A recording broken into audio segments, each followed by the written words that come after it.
Hello, namaste everyone. This is Gunjan Nagpal, a third year MBBS student at VMMC and Safdarjung Hospital, New Delhi.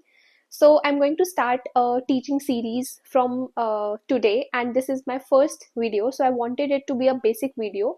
So, I have taken a topic that is very basic for everyone, the NEET aspirants as well as the MBBS students, which is gametogenesis. Like this is about how the life starts. We know कि हम ऐसे हैं, but हमारा ऐसा जो growth हुआ है, that is because of multiple cell divisions, replications and cell growth.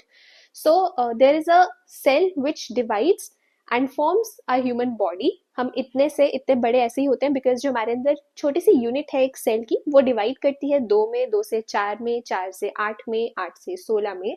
And so the basic unit जिसको हम आज पढ़ने वाले हैं that is the zygote. But zygote बनता कैसे है? जब एक फीमेल प्रोन्यूक्लियस एंड एक मेल प्रोन्यूक्लियस आपस में कंबाइन करते हैं और एक सेल स्ट्रक्चर बनता है. डिप्लॉयड सेल स्ट्रक्चर होता है जिसमें 46 क्रोमोसोम्स होते हैं, 23 फादर से, 23 मदर से, एंड वो बनाते हैं टोटल 46 क्रोमोसोम्स जिसे हम जाइगोट बोलते हैं. बट उससे पहले हमें पढ़ना पड़ेगा कि ये जो हमारा फीमेल प्रोन्यूक्लियस है और जो मेल प्रोन्यूक्लियस है which is sperm and the ओवा, वो कैसे बनते हैं हमारे एक छोटे से सेल से, फिर एक और सेल कैसे बनता है. बट बिफोर दैट हमें पता होना चाहिए कि हमारे पास दो तरह की डिविजन्स होती हैं, mitotic divisions and meiotic divisions.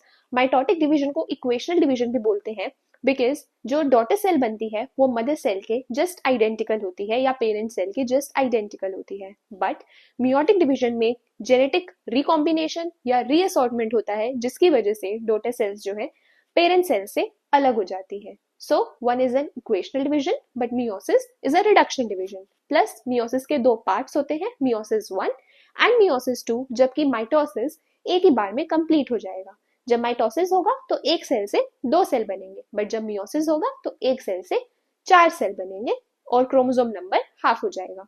But mitosis में अगर 46 क्रोमोसोम्स हैं तो क्रोमोसोम नंबर 46 ही रहेगा डॉटर सेल में. बट अगर मियोसिस है तो 46 क्रोमोसोम से the number of chromosomes will be 23 in 4 cells. So the meiosis 1 is actually the reduction division जिसमें जो क्रोमोसोम नंबर है that is reduce to half. But the meiosis 2 division is more or less like mitosis which is an equational division जिसमें जो chromosome number है वो 23 से 23 ही होगा और एक सेल से 2 सेल बनेंगे. तो टोटल मियोसिस के एंड पे हमें 4 सेल्स मिलेंगे, the daughter cells. Okay, so first let's start with the formation of the female pronucleus, which is the ovum. तो let me tell you about the basic, very basic point कि जो female में egg या ovum बनने का life cycle होता है वो तभी से स्टार्ट हो जाता है जब वो पैदा भी नहीं होती है. Like in the intrauterine life. Intrauterine life मतलब जब वो अपनी मदर के यूट्रस में है, पेट में ही है, तभी से उसका जो फॉर्मेशन ऑफ एग का प्रोसेस है वो स्टार्ट हो जाता है.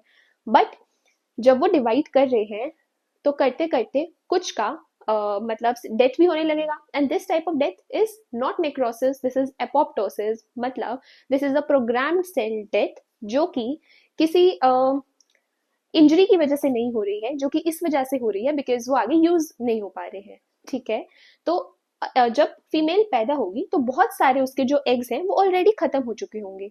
और जब फीमेल एक पैदा होती है तो उसके पास एक लिमिटेड नंबर ऑफ स्टॉक ही होता है. इसीलिए we have two terms, menarche and menopause. Menopause यानी कि जब फीमेल को पीरियड्स आने बंद हो जाएंगे. और पीरियड्स क्यों आते हैं? वो सब साइकिल इसी से रिलेटेड है कि जब एक ओवम ही नहीं बन पाएगा तो हॉर्मोन्स रिलीज ही नहीं हो पाएंगे, तो यूट्रस की लाइनिंग ही नहीं बन पाएगी. एंड एक्चुअली में जो ब्लड आता है पीरियड्स में दैट इज बिकॉज हमारा हार्मोन प्रोजेस्टेरॉन कम हो जाता है, जिसकी वजह से जो कुशन लाइक स्ट्रक्चर बनता है यूट्रस में वो डिजनरेट होने लगता है, क्योंकि अब इम्प्लांटेशन ही नहीं हो रही, फर्टिलाइजेशन ही नहीं होना, तो उसकी कोई जरूरत ही नहीं है. तो वो शेड होता है in the form of blood which last for 4 to 5 days, 3 to 5 days. Okay, so जब ये सब जब ये सब प्रोसीजर हो ही नहीं रहा तो कोई पीरियड्स नहीं आएंगे. And that is generally at age of 50-55. So that stage is known as the menopause stage. Okay, so we'll come to that the menstrual cycle later on. So there is so the gametes. So there is a process of gametogenesis, which means there is a formation of gametes. So we have the female gamete and we have the male gamete. So we have spermatogenesis and we have oogenesis. Oogenesis for the formation of ova that occurs in the female, and spermatogenesis for the production of sperm or spermatozoa which occurs in the males, right? So we'll talk about oogenesis. Okay, so first very important point was that it starts in the intrauterine life, And when the female is born, when the new child is born, she has a limited number of stock. Okay, so the first of all, we have a primordial germ cell from where these will arise. तो primordial germ cell क्या होता है? तो जब भी हमारे embryo formation होती है तो दो लेयर्स की फॉर्मेशन होती है. ऊपर वाली लेयर होती है एपीब्लास्ट लेयर, नीचे वाली लेयर होती है हाइपोब्लास्ट लेयर. ये जो है वो सारे ऑर्गन्स बनाते हैं और हमारे पास तीन जर्म लेयर्स होती हैं, एक्टोडर्म, एंडोडर्म एंड मेसोडर्म, जो कि इन्हीं लेयर्स से आगे फॉर्म होती है. एंड इन जो तीन लेयर्स मैंने बताई हैं, these are known as three germ layers. And इन्हीं से आगे हमारी बॉडी के सारे ऑर्गन्स डेवलप करते हैं. तो ये जो प्राइमोडियल जर्म सेल है ये डेवलप करता है हमारा एपीब्लास्ट लेयर से. इसमें होगा फिर mitosis and will form oogonia. तो अभी ये डिप्लॉइड सेल है, यानी कि इसमें क्रोमोसोम होगा 44 प्लस XX. XX क्यों? क्योंकि ये फीमेल का सेल है. अगर ये होता स्पर्म तो XY होता है ना. तो अभी क्या होगा, ये 44 प्लस XX. 44 प्लस XX यानी कि टोटल क्रोमोसोम कितना हो हमारे पास, 46. अब इसमें फिर से होगी माइटोसिस और ये बनाएगा प्राइमरी oocyte. प्राइमरी oocyte बनेगा, बड़ा सा सेल बनेगा, सारे अपने अंदर मेटाबॉलिक प्रोडक्ट्स को रेडी करेगा, खाना वाना अच्छा लगेगा क्योंकि इसको आगे डिवाइड करना है तो इसको एनर्जी चाहिए. अब इसमें होगा मियोसिस 1 डिवीजन. मियोसिस 1 जैसे कि मैंने बताया एक रिडक्शन डिवीजन होती है, तो अब इसमें दो सेल्स बन जाएंगे. बट ये जो डिवीजन होती है ये एक अनइक्वल डिवीजन होती है, यानी कि एक सेल बहुत बड़ा बनेगा और एक छोटा सा सेल बनेगा. उस छोटे से सेल को बोलते हैं polar body. This is the first polar body. और अनइक्वल डिवीजन का मतलब क्या है कि सारा जो सेल का साइटोप्लाज्म है, जो फ्लूइड मटेरियल है, वो सब लेके चला जाता है एक बड़ा सा सेल और कुछ भी साइटोप्लाज्म नहीं रहता है उस छोटी सी पोलर बॉडी के पास. तो ये जो बड़ा सा सेल बना है प्राइमरी oocyte के मियोसिस की वजह से, इसे बोलते हैं हम सेकेंडरी oocyte. बट ये मियोसिस के प्रो फेज में ही डिप्लोटीन फेज में अरेस्ट हो जाता है and that phase is known as the dictyate stage. और ये स्टेज अरेस्टेड रहता है जब तक फीमेल में प्यूबर्टी नहीं आती. तब तक इसके अराउंड ये जो हमारा oocyte है, प्राइमरी oocyte, सेकेंडरी oocyte, इनके अराउंड हमारी बनती है लेयर्स. अभी सेकेंडरी oocyte कंप्लीट नहीं हुआ है क्योंकि वो अरेस्टेड है. करेक्ट. तो जो हमारा प्राइमरी oocyte है उसके around layers of cells develop करेंगी, जिसे हम ग्रैनुलोसा सेल्स, थीका सेल्स या फॉलिकुलर सेल्स बोलते हैं. राइट. सो ग्रैनुलोसा सेल्स को फॉलिकुलर सेल्स बोलते हैं और एक और सेल्स होता है थीका सेल्स, जो एक्चुअल में हॉर्मोन्स, एंड्रोजन्स, ईस्ट्रोजन ये सब रिलीज करते हैं. राइट. तो ये सब डेवलप करने लगेगी. अब आ जाती है प्यूबर्टी. प्यूबर्टी पे क्या होगा, ये जो अरेस्टेड फेज था डिप्लोटीन फेज, ये होगा कंप्लीट एंड फाइनली हमारा सेल बनेगा सेकेंडरी oocyte. ठीक है. और प्यूबर्टी पे ही हमारा जो फॉलिकल्स, बहुत बड़ा सा मेच्योर फॉलिकल जो बन जाता है, जिसे हम ग्राफियन फॉलिकल बोलते हैं, वो ग्राफियन फॉलिकल इस सेकेंडरी oocyte को रिलीज करेगा out of ovary and this process is known as ovulation. Right. तो अब ओव्यूलेशन हो गया है, ग्राफियन फॉलिकल ने जो उसके अंदर सेकेंडरी oocyte था उसे कर दिया है रिलीज.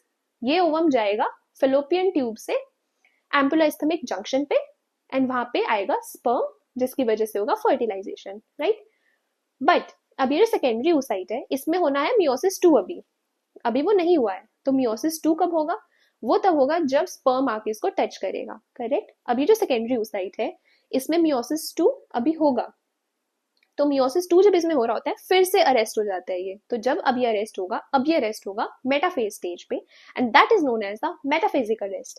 और ये सिर्फ 24 आवर्स तक ही लास्ट करता है and this is the reason why a ovum is viable for only 12 to 24 hours. और इसी पीरियड में एक स्पर्म को, ओवम को फर्टिलाइज करना पड़ेगा, अदरवाइज ओवम हमारा डिजेनरेट कर देगा, एपोप्टोसिस हो जाएगा और स्पर्म के तब एंट्री होने का कोई मतलब नहीं है.